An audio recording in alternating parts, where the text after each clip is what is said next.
l'intervento prosaico, non si può aprire quella finestra? Visto che sia sigillata, signora, pensi a me e vedrà che il caldo le passerà.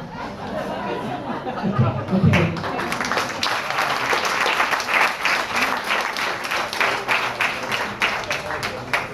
Twilight democracy. Where did liberty go? Naming streets and roads, wars, battles, nefarious sin. Kill, kill, kill, civilians never heal. Again, fought free. No one acted freely. Eternal voidless pit. Arise, man, child of a treason. All are created equal.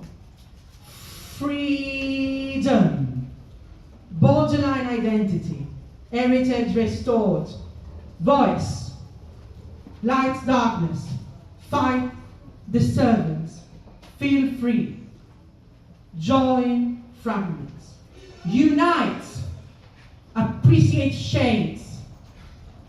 We, the people, craft hope, bonded to falling in each other's ropes. Prima di concludo qui la poesia, però volevo rivolgere un pensiero a mia mamma, che è lì nel pubblico, perché questa non è soltanto una poesia di denuncia sociale, ma è anche un inno e un invito alla resilienza.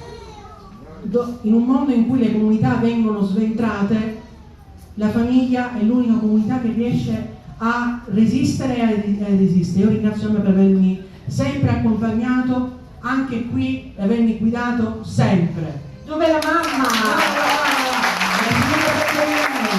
Grazie, grazie, grazie.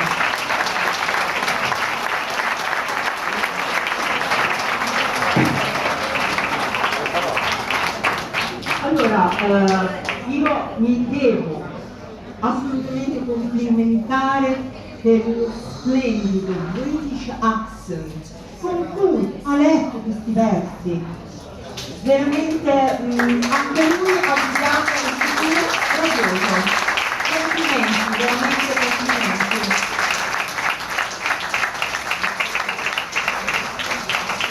Io penso che Lord Byron